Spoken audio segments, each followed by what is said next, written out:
Welcome chez Qui-Vive pour cette courte vidéo de notre série Le droit allemand en 5 minutes. Je suis vraiment ravi de vous retrouver aujourd'hui. Aujourd'hui, nous abordons en quelques minutes les points les plus importants concernant les conséquences financières du licenciement d'un salarié en Allemagne. Comme toujours, nous resterons clairs et concis. En fin de vidéo, vous recevrez un petit cours d'allemand. Je m'appelle Fabian Neugebauer, je suis avocat spécialisé en droit du travail allemand, Fachanwalt für Arbeitsrecht, et nous conseillons les sociétés francophones dans tous les domaines du droit des affaires allemand. Notre cabinet dispose des bureaux à Cologne, Paris et Lyon. Par ailleurs, n'hésitez pas à consulter nos autres vidéos concernant le droit des affaires allemand.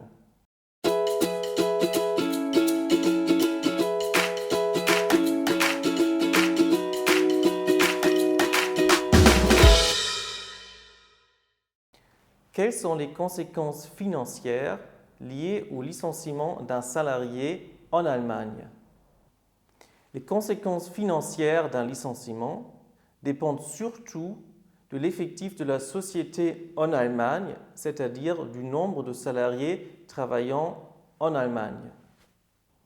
Contrairement au droit français, la loi allemande sur la protection contre les licenciements, la Kündigungsschutzgesetz, ne s'applique pas aux entreprises avec un effectif de 10 salariés ou moins, hormis bien sûr les cas des salariés avec une protection spécifique tels que les salariés enceintes, en congé parental ou alors disposant d'un statut d'un handicap grave. Il en résulte qu'une entreprise avec un effectif réduit peut prononcer un licenciement sans motif ni indemnité de rupture. Dans ce cas, la seule conséquence financière est le versement du salaire durant le préavis. Selon la jurisprudence allemande, le régime privilégié dont bénéficient les petites entreprises en Allemagne s'applique également aux sociétés françaises avec un effectif de plus de 10 salariés, mais qui ne dépassent pas le seuil de 10 salariés à temps plein sur le sol allemand. En revanche, pour les sociétés avec un effectif de plus de 10 salariés à temps plein, un licenciement doit être justifié par un motif de licenciement au sens de la loi allemande sur la protection contre les licenciements, la Kündigungsschutzgesetz. Dans le cas où le tribunal décide que le licenciement n'est pas justifié par un motif de licenciement valable, le tribunal condamnera la société, l'employeur, à réintégrer le salarié et à verser les rappels de salaire correspondant à la durée de toute la procédure prud'homale. Ceci constitue une différence fondamentale au droit français. En cas de licenciement injustifié, le tribunal condamne l'employeur non pas au paiement d'une indemnité, mais à la réintégration du salarié dans l'entreprise. C'est la raison pour laquelle, en cas d'application de la loi sur la protection contre les licenciements, les litiges sont souvent soldés par la conclusion d'un accord transactionnel, moyennant la rupture du contrat de travail en contrepartie du paiement d'une indemnité de rupture.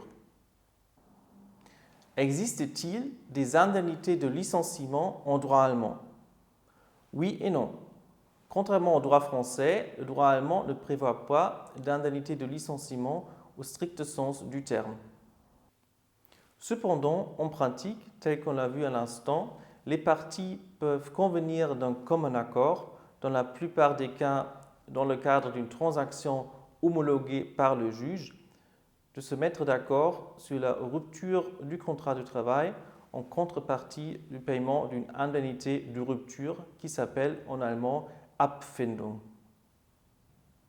Le montant de cette indemnité de rupture est généralement moins élevé qu'en France. Les juges ont pour l'habitude d'appliquer la formule suivante dans leur proposition aux parties. Un demi-mois de salaire brut par année d'ancienneté si les deux parties, c'est-à-dire l'employeur et le salarié, ont à peu près les mêmes chances de gagner la procédure judiciaire.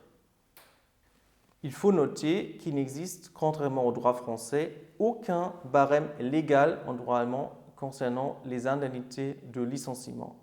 C'est-à-dire que les montants sont toujours librement négociés entre les parties, donc entre l'employeur et le salarié.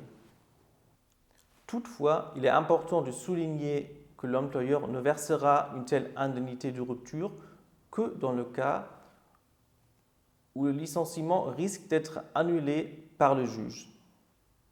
Comme on l'a vu, l'employeur qui n'emploie pas plus de 10 salariés à temps plein sur le sol allemand n'est pas obligé de justifier un licenciement par un motif de licenciement, mais peut librement rompre le contrat. Par conséquent, dans un cas pareil, l'employeur va rarement accepter de verser aux salariés une indemnité de rupture.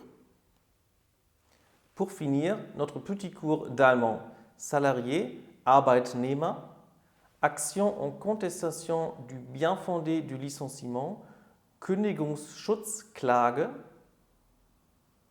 indemnité, Abfindung. Si vous avez des questions, n'hésitez pas à nous contacter ou de participer à nos webinaires que nous organisons régulièrement.